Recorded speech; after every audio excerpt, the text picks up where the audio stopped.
On another episode of the Animation Deliberation podcast, we get to talk Marvel Cinematic Universe. That is right, I Am Groot is finally on Disney Plus. 6 very wholesome episodes. We are going to talk about that and more right after these ads we have no control over.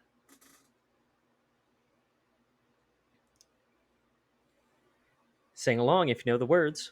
A one, two, three, it's time for animation, deliberation, a conversation and a celebration of our favorite action animated series. Yeah, I Groot. am Groot. Welcome back to another episode of Animation Deliberation, where we take action animation seriously, but clearly not too seriously. We are your hosts. I am Zuhair Ali. And I was almost going to say Groot. I'm Steve Rogers. No, I am Andrew Rogers. I'll get it right eventually here. So I got to be on Marvel Cinematic Universe podcast to talk about this as an instant reaction, and that's exactly what me and Matthew Carroll did. He was like, "I am Groot," and I was like, "I too am Groot." And then we decided that I am Zoot, just to make the differentiation between the Of two of course. us. So, yeah, that was fun. There's always crazy things that you can do with my nickname. So, welcome back, listeners. And for those of you who are very particular about listening to Marvel and DC content from us, here is our Marvel content because Marvel seems to be throwing in a little sprinkle of animated stuff here and there, and we are all for it. So, getting right into it, not necessarily 6 episodes, it's technically 6 5-minute movies because it wasn't like 5 episodes of a season. What did you think of these little shorts from Groot? Yeah, shorts is exactly the word that I want to use. They were so reminiscent of the early Pixar shorts or the shorts that you would see like before a Pixar film. And that's Yes. exactly what they felt like. They had that same level of spirit. You didn't expect a character to talk. Maybe the occasional I am Groot, but besides that, it was just this way of having beautiful animation on the screen. You were captivated the whole time because they weren't that long. You wanted to know what wordless adventure you were going to go along this week.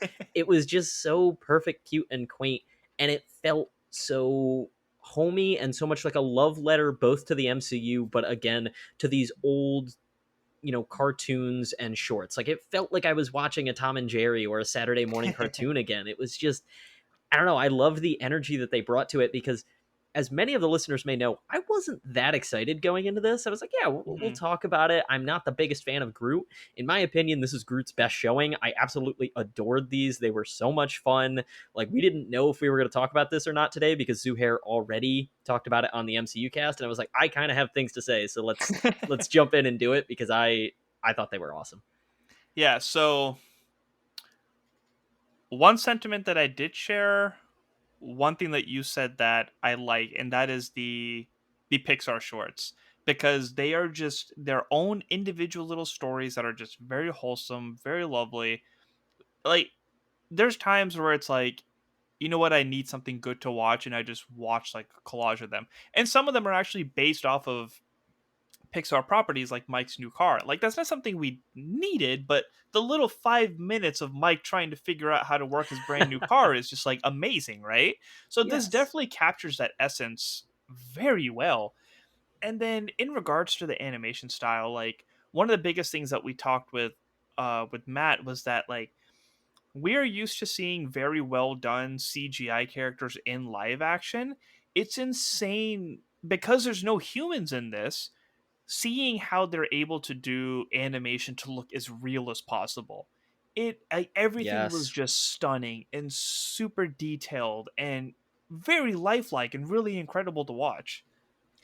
Oh yeah, I'm gonna warn y'all. I'm pulling out my soapbox right now. There's some big thoughts on this. There's been a lot of discourse going on, obviously, right now with Marvel and what is going on with their VFX. The She-Hulk trailer was a big point of contention there for a while, and is a great example of what happens when we are trying to blend CGI, VFX, all of these different things. And I think this was a perfect example of what so many people have a problem with, and it's this blending of real world and fake world. And this just took away all of that. Every single set piece was totally done from the ground up digitally, so Groot didn't have to be superimposed on a real set. So it just suddenly put you into this beautiful world where they could do anything they wanted. They didn't have to worry about color matching, they didn't have to worry about lighting being off. Everything was just so flawless, so perfect. It was just absolutely amazing because you didn't have to be taken out of the real world because you were never there to begin with. I just I absolutely could not be more blown away than what they did because they announced it was going to be, real to life animation, and none of us knew what that meant. I wasn't expecting this quality of, you know, animation to come out. The one Mhm. episode, I can't remember what the name of it was, but the one where Groot takes a bath, that forest was The episode is called Groot stunning. Takes a Bath. Okay. That's the official title of it. Yes, I see that now in my notes. But yeah, that one was just, that forest was absolutely amazing. That was bridging on Avatar level, which we're also probably going to talk about that movie because I want to talk about the effects there as well. But like, this was Loopholes, just, loopholes, yeah, loopholes. I don't know. There's been so many talks of, how much we should be using effects. This was a love letter to how well they can be put together because it was just so beautiful. Groot looked absolutely stunning in every single one of these shorts. There was not a point that it felt like he was a little weird or the color wasn't right, or like, if you look back at that dancing scene in the opening of Guardians 2, there's a couple times that he kind of has some shifty movement. Nope, it was perfect the whole time throughout this. And I just, I love when they can play around in this sandbox because I looked it up. It was Luma Studios. They have worked on a ton of other Marvel properties for VFX, but because they were able to work in their own sandbox of, again, just building everything from the ground up, it looked amazing. I just can't say it enough. And if you haven't watched these, they are so whimsical. Go do yourself a favor and do it. If you're just listening and you're one of those people who only wants like the quote unquote Marvel canon stuff, whether this is canon or not, it's never going to affect what happens in the greater MCU. Just go take like 5 minutes and watch one of them and laugh to yourself and have a good time, and you'll see what we're talking about. I like to think that the alien ants would come for revenge one day. But yeah, just to like stick my toe on that soapbox, with all the stuff that's coming out about the artists and how stressed out they are, like I went to school with, and there was an animation department, so it's like I've seen firsthand like what the stress levels of these environments are like. And when people watch a trailer and the first thing they say is like, "Man, the CGI looks so bad on it," it's like, well, first off, it's not done yet. And then like when you actually go into the movie and like have complaints on stuff like that, like there's so much of it that's like I couldn't imagine that, right? Like Yeah, this actually came out of somebody's brain, was on paper that said this looks good. By the way, you people over here try to take this person's imagination and put it on a screen. Like that's a pretty tall ask. we are And spoiled, and we just like to complain like spoiled children, is what it it's one of is. those things that's like I'm glad people are getting more interested in the technicality of these things, but it's like don't gain that interest at the expense of your imagination. Because at Right. the end of the day, like I'm sorry to say none of this stuff is real. What? Like just sit there, just literally just fill in the gaps with your imagination. That's all I can say. Like all those things that you think that you want a little bit more of or think that just wasn't perfect, like don't let small technicalities take away from just how freaking beautiful a lot of the stuff is. And Right. It's yeah, it's one of those things that it comes down to, at the end of the day, consistency, in my opinion, is the biggest problem that we don't say. We just say, oh, the VFX was bad, or oh, the animation was bad. And that's why I was saying, because they got to build this from the ground up, consistency was never an issue. My no. favorite example of this is a lot of the DCEU films. I know this is Marvel. Gonna talk about DC for a second. Shazam. I would say the We effects, talk about DC more than anything on yeah, this I show. know. I know the effects in Shazam, I would say, were at like 85 to 90% the entire movie.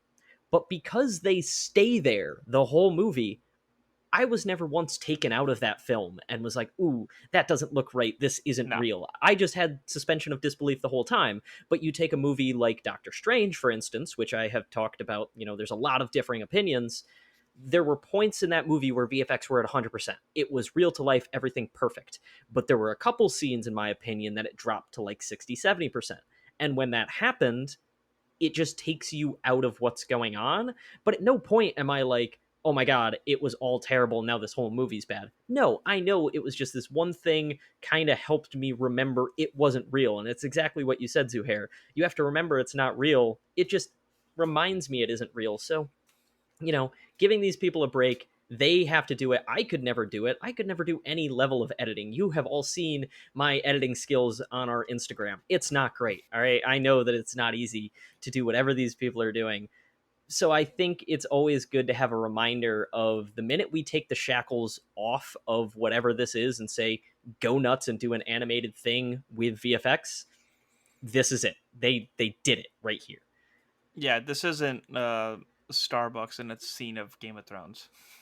Exactly. Yeah. It's that level of stuff. And, it's all great, and we should always be appreciating whatever the positives are. But this is just a perfect way to look at, here's what the studio can do. They worked on Guardians 1 and 2. They worked on Spider-Man. They worked on a ton of other Marvel movies. Go look them up. It's Luma Studios. It's like the first one that comes up, Santa Monica, California. When you Google it, their portfolio is insane. And yeah, this is just a showing of, hey, here's what we can do. Now let's give them the time and the money to do it and actually appreciate it. And also remember that, I think it's also difference of creation. I've heard a lot of people talk about how when you watch stuff on YouTube, it gets very compressed. So like you watch a trailer for a Marvel movie, it's not going to look as good as when you go to the theater. Because I remember a couple things in the Thor trailer that didn't look good.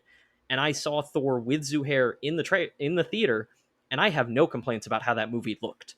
It looked phenomenal pretty much the whole way through. In Dolby Atmos too. In Dolby, yeah. I Yeah, wonder if Zuhair. we kissed up to that studio enough that we can get one of their people to sit on our show to interview now. Oh my gosh!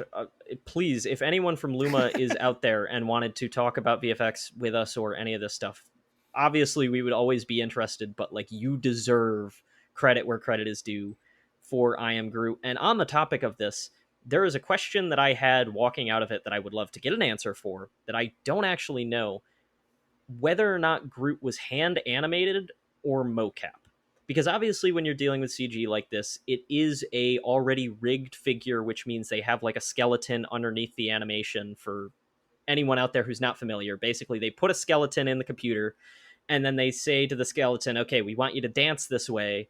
And then they put a shell of Groot on top of that skeleton, and the Groot model dances like the skeleton did. When you do mocap, you essentially just put in someone's data from the actual dance to then create the dance to do it. I couldn't tell what they did for this, and I think that just is another testament to how flawless it was. But either way, it's so much talent that went into however they made Groot move. He moved so flawlessly throughout all of these shorts. The dance alone makes me think it was mocap. The dance was the one scene it did, but it felt very like natural, but not in a human way. And that's when it always is a question. It could be a lot of skill, because if you look at a character like Gollum in Lord of the Rings, that's a humanoid body, but not human proportions. So they had to do a lot of work to get Andy Serkis to work like that. So I just want to know, did they have like a guy on stilts to get the baby Groot I just dance? really want to think that Vin Diesel was doing it. He did come back as well. I don't Yeah, know if you guys talked about that on the MCU cast, yeah. but Vin Diesel and Bradley Cooper. Vin Diesel, Bradley Cooper, and James Gunn made an appearance as well. He was the voice of the smartwatch that Groot put on his head and was like Oh, I don't using think as we the knew that. That's flashlight. awesome. Yeah, in the credits, he's credited as the smartwatch, and I'm like, hey, James Gunn is here. That's so cool. He's so much fun. But Wow, we talked about him in Marvel and DC in the same week now. James Gunn is amazing at what he does. Like, he's so intelligent in the way that he writes things. I am not surprised at how good these quick little shorts were, knowing that he still had at least a little bit of a hand in them, because Yeah. there is that perfect amount of like comedy that's not stupid but not super smart either. Like, it's that perfect middle ground. They hit the nail on the head with every single one of these. That, yeah, it just reminds me of the old cartoons, which I know he has talked about. He has so many older influences in his life for like where he gets inspiration on all of these things. Yeah. So Yeah, I feel like we broke the technicalities of this episode so much. Is there anything really else you want to say about it? Did you have a favorite episode? How about that? well, I'm questioning if I saw all of them because I have one, two, three. I have five in my notes, Yep. and you said there were six. I must have misspoken. Okay, so there were only five. So I did see all of them. Um, it's hard not to say. I don't know. Groot's pursuit was really good just because of the salsa dance. Like that was absolutely phenomenal. And then the savagery of like there can only be one. The minute he's just like, wait, Yeah. you look like me. Out the airlock. I am Groot. Like whoa. But I Yeah, I was think telling Matt I couldn't tell what the tipping point was, if it was him saying that he was Groot when he wasn't, or when he started criticizing his dance moves and hip motions. I have to think it was the I am Groot. And who knows? I am Groot. He could have said it in a way that meant something we didn't know because only Rocket knows what Groot actually says. Well, Rocket and Thor, I suppose. Um, I think, however, the little guy with him just building the thing and the bird, the weirdly cute, creepy bird showing up, and then them knocking down the tower, and then him finding the little people that he gets attacked by, but he also feeds them with a leaf from his body. There was just so much fun going on in that entire episode. I had a goofy smile on my face the whole time. So I think that one might be my favorite. I just had a weird epiphany. Go for it.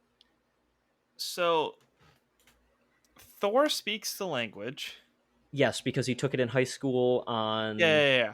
Yeah. Groot always says I am Groot, but Thor always introduces him as Tree. Is his name actually Tree, but he can only say Groot? That could be. I don't know.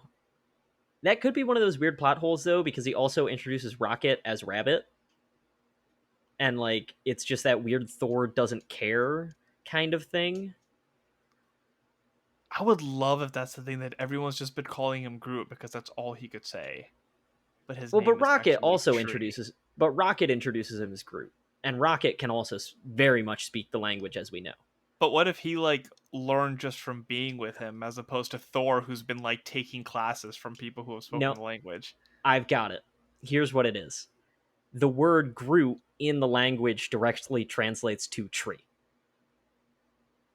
So So his it's name not is just wrong technically. Tree. No, so you're right, but it's like it could be that like, he's nicknamed him Groot in the same way like English changes no matter what language, or yeah, like it's different in each language. Groot is just that language for tree. So when I say at the opening, we're going to talk about this and more. This is the This more is the you and more. guys get. You did not come here for this, but I'm hoping you're enjoying every bit of it. I have not had a chance to listen to the MCU cast yet, and I really want to know like what is the dichotomy of what happened yesterday with you guys just talking Marvel stuff versus me going on a technical animation rant and then us talking about the Groot language for 5 minutes. Like, how does I that mean, look as a companion piece together? That's what I clearly want to know. Matt sees stuff like this coming, because he said on the show, like, even though we're talking about it here, go listen to it on Animation Deliberation, because we talk about it in a different way. So yeah, that is the beauty of these little, I mean, I call them loopholes, but like the crossovers between the shows, because like it essentially is different minds who focus on different things and talk about different things, and just being able to expand on all of it and just different thoughts and processes, and just understanding like what other people take into account, is it's just fun. It's a lot of Oh, fun. it is so much fun. I mean, because you come at it from a very artistic angle very often, and myself is a very technical and analytical angle. So when those worlds meet, we so often butt heads in the funniest ways Yeah. that it gives a lot of great commentary. And I would be remiss also because there's one angle I always attack it from, the music angle. I think these would not have been the same shorts without the music. They attacked these just like a cartoon where they said, no one's going to be talking. So, how do we portray emotion? How do we portray the feelings that are going on screen? The music was absolutely flawless, fluid, just throughout all of these, to the point that you should not have noticed. I'm sure most people who watch these didn't pick up on the music being very good, because in the way old cartoons, you didn't pick up on the music either. You just had to listen to it, and it was a perfect companion piece to make your brain process things differently when they saw them on screen. And that's exactly what these did. And that's why I just keep harkening back to shorts and other just great forms of animation in the way they have always come to us. And like, I am very excited because aren't we getting 5 more of these at some point? Maybe. Because I think they said 10 total, and I think they said this was going to be the first drop of them. So, like, I'm very excited for when the next round comes. I don't know when that will be. I don't think they've said anything about that. But, like, yeah, give us this in the same way that we got the Baymax shorts. Give us Groot shorts. If there are other characters in the Marvel Universe that need a little nudge, just give it to us. Give us that fun. Yeah, I really miss the Marvel one shots with Phil Coulson, where he would just be like going on these little adventures. Like he would just go stop by a convenience store on his way to Thor's hammer, and it happened to get robbed, so he just like happened to beat the crap out of people. It's just the little things like I miss the Marvel one shot so much. The Yeah. Peggy Carter episode was so good. Um, all the stuff that happened with the Trevor Slattery, like they need Oh to yeah. stop working on series like Inhumans and making Shield longer than it needed to be, and just come back to these little like well produced 15-minute bits. They were great. Also, for your music talk, Danielle Lupi was the composer. In case you were interested in that information, Oh, perfect. That is very good to know. He did a. You said Daniel or Danielle? I think They. it's I'll Danielle just. Daniele, I'm gonna go with they did an amazing job. I don't want to. and it says You know. she in the text. Okay, So so then she. So she did an amazing job with all of those.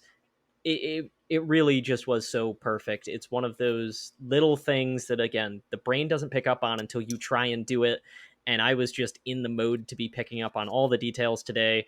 If you want to know how scatterbrained I was, please listen to the Harley Quinn podcast as well. I have explained it. This is the same day, ladies and gentlemen. It is just scatterbrain energy out of Andrew. My laptop's charged. We're ready to go.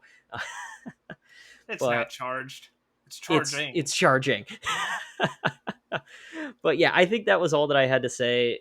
There was just so much to those rants going on of like again, VFX, it's a big thing.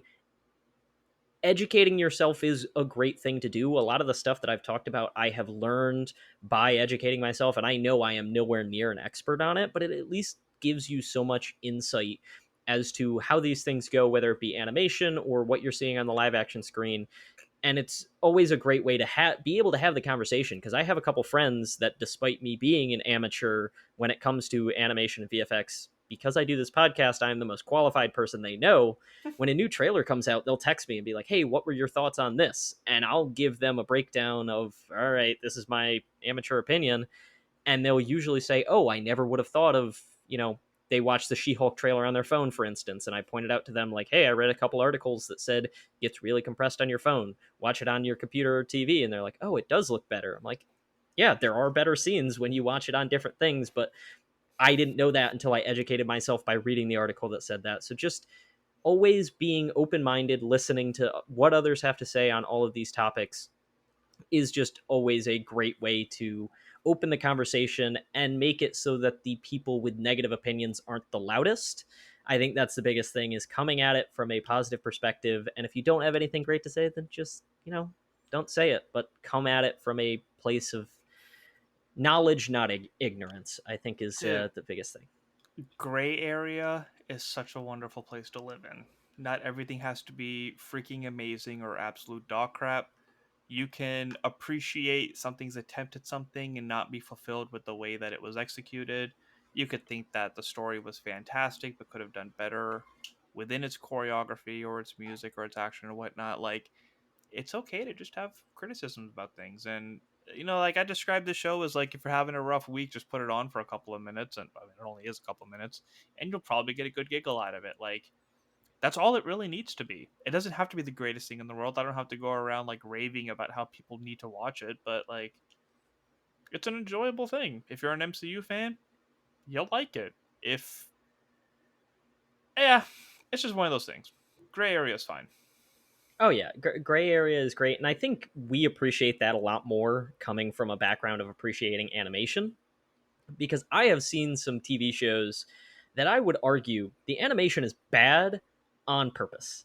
They were just like, yeah, we don't want to put our all into every single scene, so we're just going to pick a style that most people would consider not polished and just run with it. And when they do, you don't care the whole time. You're just like, okay, now I'm focused on the show. So like you don't need it to be the best that it is the whole time. No, they picked a style and they ran with it, and it's great because it's consistent and it's there. So like yeah, live in that gray area where you appreciate what you can, or live with what you don't. Yeah, this was quite the speechy episode. It was, but I don't know. I had that energy. You let me off the leash today. We haven't mentioned, I'm very sorry. Jay Scotty is not with us for either of the episodes this week. He can't come up I with a just good wasn't gonna excuse. say anything, but sure, go for it. I couldn't come up with a good excuse in the Marvel universe.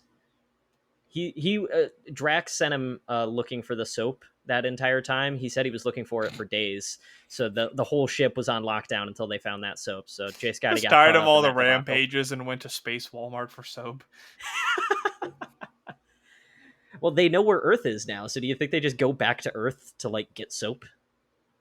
They didn't even go back for a bonsai plant. Like they found an alien one. Like there's other materials to make soap. That's true. Groot made a bath bomb without going to Earth. Fair enough. Fair enough. The fact that cucumber slices grow on trees on that planet was phenomenal. Oh yeah, Like I he was just looking. picked literal slices off the tree. It was funny because I forgot that that was like the thumbnail image for the episode, and I saw that tree. I was like, "Ooh, that looks like cucumber slices. Cucumbers sound pretty good right now." And then I watched him pull them off. And I'm like, "Oh, they were actually meant to be cucumber slices." Okay, that makes sense. Yeah. Anything else you want to No, I had too many things to say, as add? we very well know, but I'm sure there's something I forgot as always. Well, go listen to MCU Cast, Marvel Cinematic Universe podcast. Maybe we covered it. Who knows? We did more of an episode breakdown, like we went by each one on that. So if you want more information on that, then please go check it out, strandedpanda.com. Also, check out our Harley Quinn coverage. That's been quite a funny show, very entertaining to watch. Finally, going to watch DC Super Pets this weekend, so we'll be talking about that soon. Anime is slowly creeping in, starting with Dragon Ball Super as a movie, and then we have the fall full of Demon Slayer and My Hero and Spy Family, and I'm sure I'm missing more, but Mob like Psycho might jump onto the list. some weird Chainsaw Man that Oh, I Andrew forgot about posted a Chainsaw trailer Man. for that's coming out. That looks so I'm good. not. I haven't watched much of Bleach, but the new final season is coming out for that. Um, And my who my knows? my time with anime is near. Yeah, they could just announce Attack on Titan season whatever part 3 like tomorrow, and we wouldn't be surprised. So that could That's just be. January. Oh, did they finally give us a date? I don't know. Yeah, I think it's January 23. Yeah, Like 2023, not January 23rd. Um, so yeah, that's all I got. Check out all the stuffs and all the socials and all the shows. And um, if you're remotely enjoying this, leave us a couple of stars, maybe 5 if you can. If you don't mind clicking that far up, we won't complain. And as always, send your feedback. That's all we have for today. So tune in next time. And as always, stay whelmed. I am Groot. Muscle, muscle.